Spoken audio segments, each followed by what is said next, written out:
I'm Denny from Springfield Leather, and I'm going to show you a little bit about a draw gauge today. Draw gauge is generally used when you're cutting heavier leathers like 10, 11 ounce tooling leather or saddle skirting. Saddle skirting is what it's used most for, or heavy harness leather. But anyway, the draw gauge has an arm on it which adjusts in and out for the width of the strap that you want to cut. It's got a little shim back here. It's got a shim here. This is where the blade goes, over on this side. You loosen up this wing nut, and this is the blade, and it goes in like this. And then you tighten that wing nut back up. That shims over against it. It keeps the blade from twisting back and forth. The blade sticks out the bottom like that. And that's about all there is to the actual tool. When I first started making saddles, the guy that was showing me how told me this is one of the very few tools you have to learn to use right-handed. So if you're left-handed, you've got to learn to use it right-handed. But anyway, I'm going to loosen up this wing nut and set the strap at 1 inch.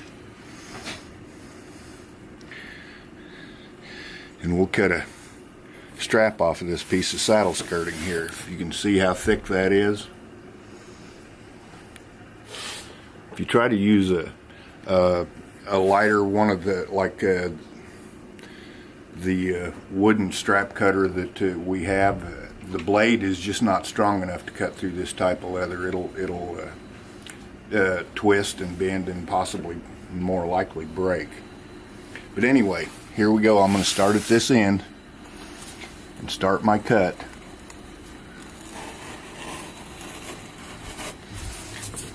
Now the trick to using this is to grab the piece you're cutting off, not the piece you're cutting off of. But if you hold it, put pressure on it,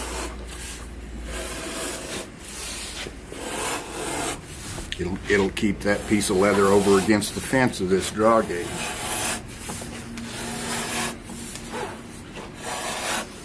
Another trick is to strop this blade out every time you use it.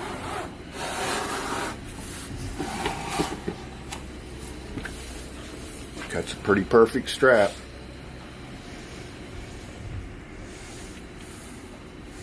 Now I'll adjust it to wider. Let's cut a 2-inch strap off of it and show you how it works. It measures all the way up to 4 1/4 inches, which you can cut. But since I don't need a 4 1/4 inch strap, I won't go that wide.